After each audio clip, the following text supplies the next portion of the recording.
What up, everybody, man? I appreciate you guys logging in for the first episode of Choose to Create podcast. Yes, we are live. It took a very long time to get this thing started, but we are here, baby. Today, on today's show, I got my brother Olivier, a videographer based out here in South Florida. He's gonna tell a little about his story and some of the things that he learned and how we connected and why we do what we do right now. Man, stay tuned to a little bit more of the Choose to Create podcast. Thanks for listening. I hope you guys enjoy. Peace. That's what's up. We recording. All right, cool. Yo, thank you for having me. Yeah, man, definitely, bro. So basically what this is right here, this is our first episode, whatever the case may be. It just basically Choose to Create, bro. And just a conversation of creatives, dog, just kicking it and vibing. No doubt. That's what's up. I appreciate this. This is definitely something I think we can't get enough of. You know, everybody wants to give their piece on being a creative, but you know, everybody got a perspective, and I think you choosing to do this right here is another extension of that. Yeah, nah, for sure, man. It's needed, and it's just good to just have different perspectives and different experiences. You feel what I'm saying? Like, our backgrounds is a lot different than the main YouTubers or podcasts that's out there, and a lot of that have podcasts out there. They just coming from a standpoint of a curriculum and just teaching, but they're not really working in the field. So it's kind of like going to school for business, and you have a business teacher that never owned a business. You feel what I'm saying? Yeah. So yeah, that's where right now what we're doing here is like basically people that's really in the field doing what we do every day, in and out, and we just kicking it and having conversations about our experiences and what we learned going through our journey. Word. Honored to be on the first episode. Yeah, man, dog. We always have great conversations every time we link up, bro. So yeah. All right. So I remember you mentioning how we met. You remember that? Yeah, for sure, man. What was it? Signature Grand? Yeah, Signature Grand for the Chat Summit. Yeah, man. Chat Summit, Signature Grand. David, my mentor, he the one that connected me. He's like, yo, I got an event on such and such. I'm not gonna be able to make it. Go out there and hold it down. So I said, that's what I always do, bro. Just tell me time, place, and I'm there. Was that the first kind of event you did like that? Nah, we do that all the time. Like big conferences. That was small compared to the type of conferences we usually do. Yeah. We do big conferences, 5-day conferences. Legitimately, I did even a 7-day conference in Miami. You feel what I'm saying? Yeah. So it wasn't nothing out of the norm. It was a 2-day. I think it was a 2-day conference. It was pretty small. It wasn't small. It was a good show out. It was a good amount of people that came out. A lot of heavy hitters did come out, but for the most part, we've done. That's like regular. That's a day in the office. Yeah, that was similar to me and AD. We actually first time I ever went to Cali was doing a 5-day conference. So this was just another shoot around, and then same thing. AD and I were in the first day. The second day of the conference, he was out of town, so I held it down then with an assistant shooter then too. So we both kind of got that lead experience in that sense, and that's actually the same day I met David Muir. Who I haven't even had a chance to really kick it with, because you know a lot has happened since then. But I've always admired his work and just the way he moved and the way he was putting on, you know, his big figure in Creatives of Soul Flow. You know, just being part of the group chat. It's pretty big for me to see somebody like that be involved with, you know, up and coming creatives like that. So much respect to David Muir for that. Nah, definitely. He's a gift to society, brother. Like. He's a gift to society, bro. Like, and that's kind of like, even what we're doing right now is kind of based off of his spirit and his energy of like what he gave to me, and just having people that's been in the game, that's willing to share the game without any fear. You know what I mean? without holding back anything, trying to be secretive about moving and nothing like that. Just putting everybody on with what he knows, right?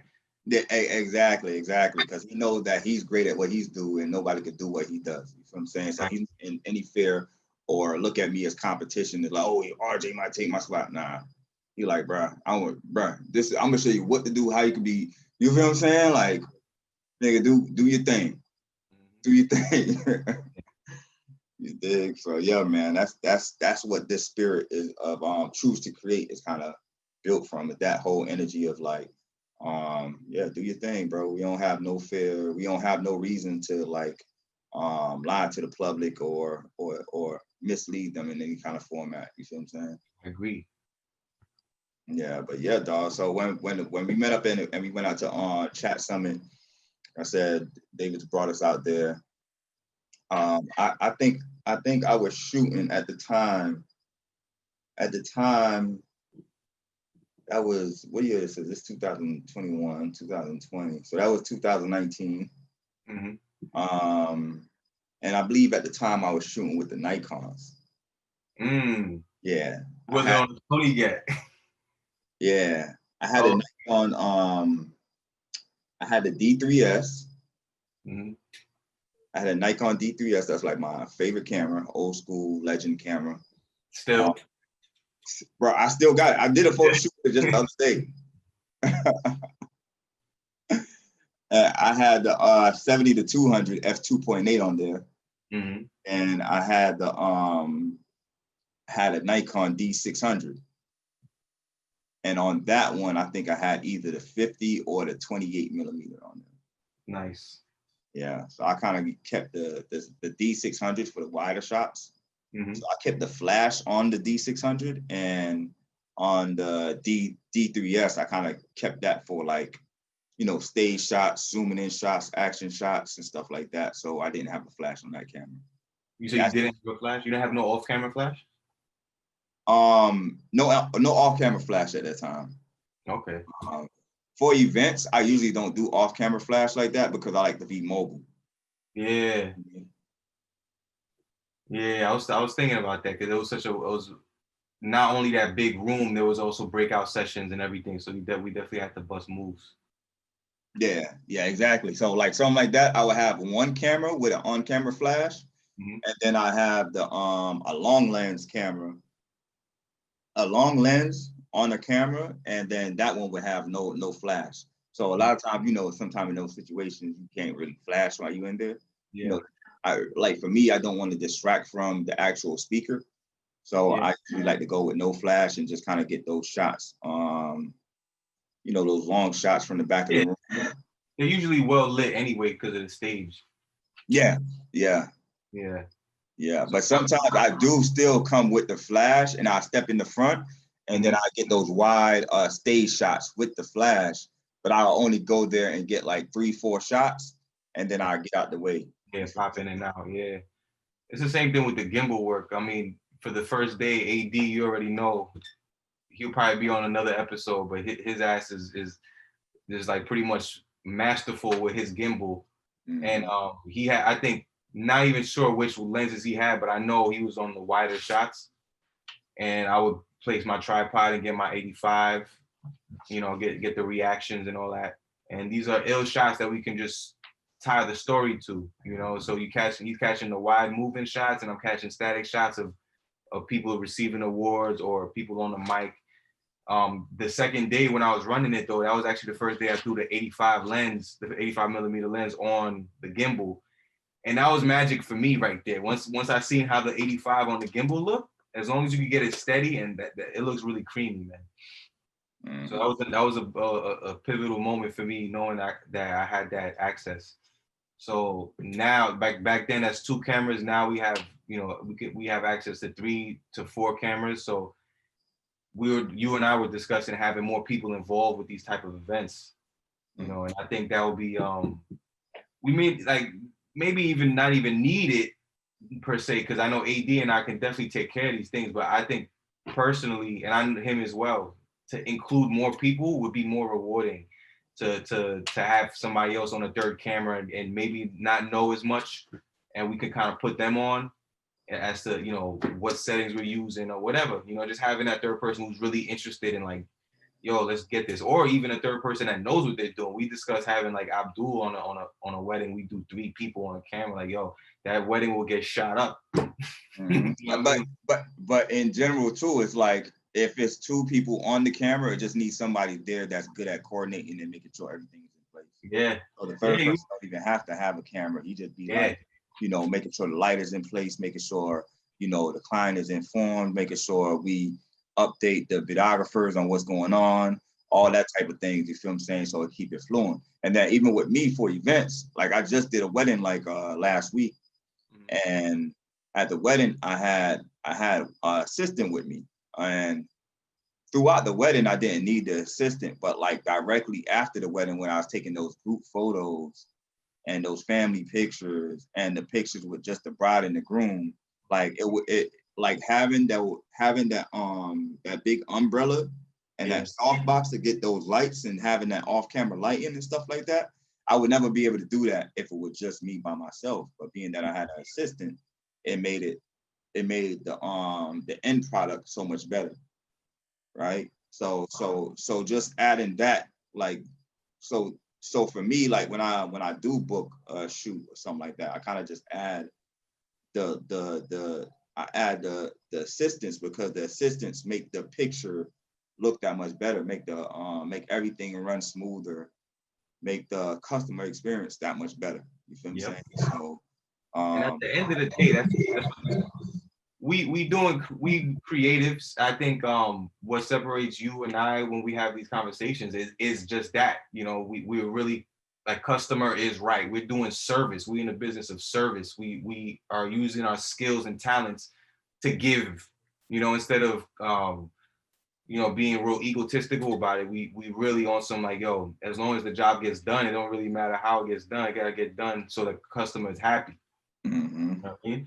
And I think that's a real big thing for creatives moving forward as an entrepreneur. Make sure we know what the client wants and make sure we always keep them happy. Make sure we doing the behind the scenes things. You know what I mean? Mm-hmm. And it take experience to get to be able to know that. So like, just like a little brief summary for everybody that's on here, like we're right now, you're talking about 2 different worlds right now. I'm a photographer, right? By craft. I went to school for video production. I went to the Art Institute of Atlanta back in 2007, 2008, right? I graduated in 2009. So my background is video, but like as soon as I graduated, all of my freelancing was just photography, and I fell in love with photography. You feel what I'm saying? So event photography is what we do. So when I'm talking about my standpoint, is mainly from a photography standpoint. And for you, it's like you're talking from a videographer standpoint, right? And then from what we talking to now on a higher level is not only just doing the craft of the art of, like, you know, the creative fulfillment of covering an event or creating branding photos. Now we're taking it to another level of you know, customer experience, making sure the customer is informed, you know, making sure we email them, update them, have videos like these to kind of inform them and get them up to date on our style of shooting. You feel what I'm saying? So that before they even reach out to us, before they even once they book us, they got an idea of like, okay, this is their style of production. This is how they work. Yep. You know, so it's like it took those levels. Like first we had to master the craft of photography, of us just being, or you as a videographer, you just mastering the craft of the camera and telling the story. And then once we got out of our brains of, okay, I know how to get a good shot. Now it's like, okay, I gotta master the business, or I gotta master the communication and the experience of working with a creative. Because a lot of times as creatives, we be in our zone, and it's like it's their vision, it's their story. So we got to be willing to open the door and let them in.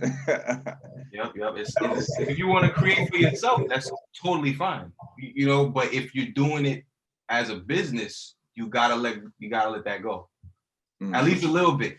So not even let it go, but be more willing, like you said, open to compromise and get to the solution. Don't let your own vision stop that from happening, you know, because it's not just you involved. Although some people may be like, oh, they paid me to do this.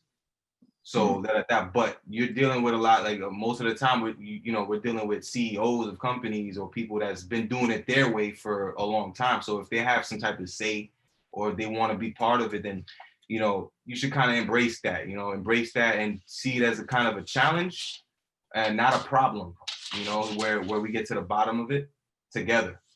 And at the end of the day, everybody's going to be happy because you showed that you're willing to do that. And you get another gig, most likely. I know that's how you do it. That's how we do it. The most of our jobs are referrals. I mean, so if we're not willing to do that, then these, you know, that likelihood of us getting another gig will not be as great. And then talk a little bit about about the team, like as far as like so like I'm gonna tell you a little bit about the first day that we met, right? So the first day that we met, I came up in that thing. I always come up in there early with photographer. I like to peep out the scene, see what's going on. I like to communicate with who's what, where the coffee at.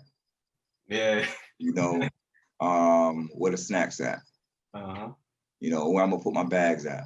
All that. Like I need to know the ins and outs of what's going on. So I always come like super early and just being that bit vibing, drinking coffee, chilling in the back with the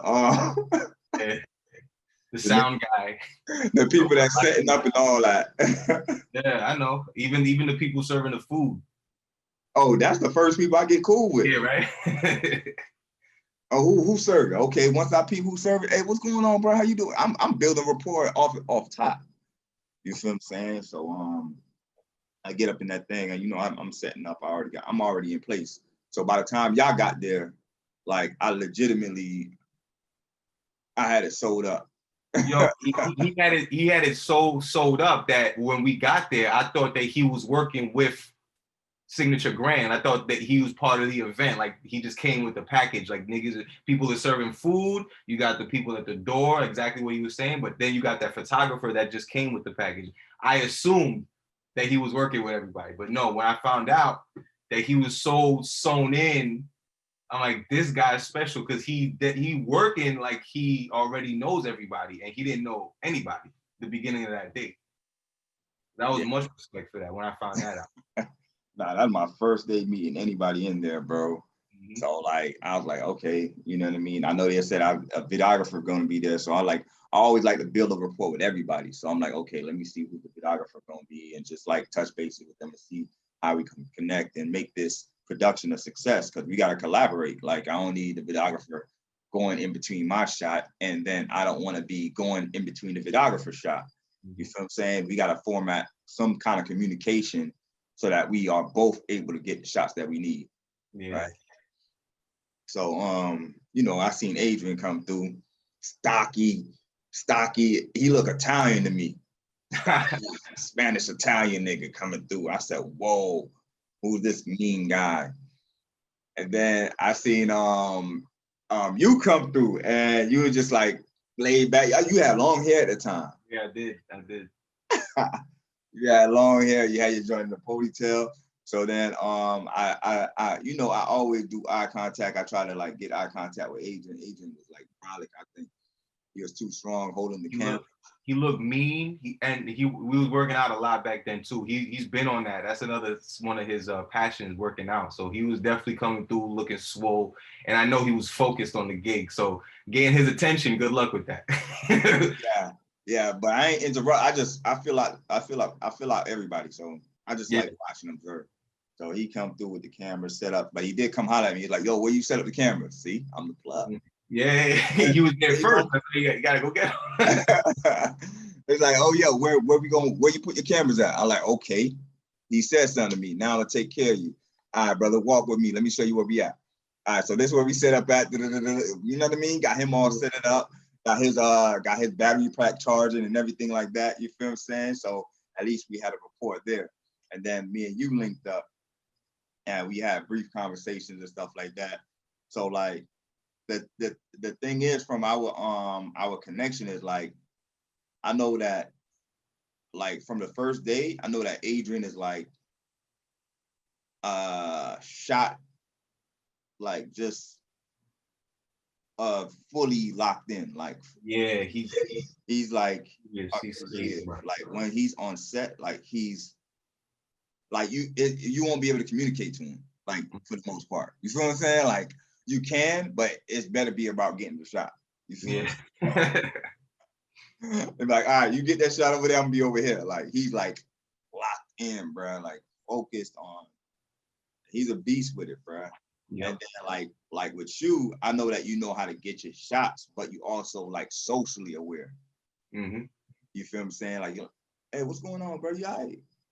You doing good? Like, you know what I mean? Checking up on people, like little things that I do. You feel what I'm saying? Yeah. That's one of the things. That's why we connected so much. We just sitting there like talking 5-10 minutes and stuff like that. Yep. You know, it's still important to make sure that we take that time, whether it's 5 minutes or 10 minutes, to make sure that you build that relationship, you make sure that human being is okay and is in good spirits, and you make sure you make that person feel heard and that you see him. You know what I mean? A lot of times we be in the rush, we so much creating, so much running around, you know, chasing money and trying to chase the next gig and stuff like that, that we never take the time to stop and just like have a direct conversation with, you know, another person. You feel what I'm saying? You know, that's why like I stopped and connected with you, and I'm like, okay, he's on the same page. You feel what I'm saying? Yeah. That being said, I mean, that was easy for me. That came naturally because I spent many years in hospitality anyway. So as a bartender too, because they can kind of consider that a creative, because we over here doing, you know, concoctions and flaring bottles and all that. So I was doing that in Miami. So coming from there, I was a little different than some that you might just like, they might notice, because my whole thing was exactly what you said, making sure these people are okay when they come to the bar. I'm sure, and it's always eye contact, it's always how you doing, it's always communication, always.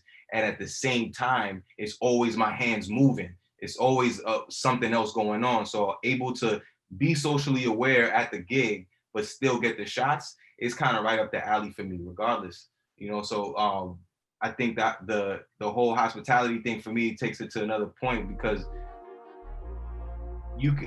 some people may be at the gig and they're looking for their next gig, like you said. They're looking for opportunities to network.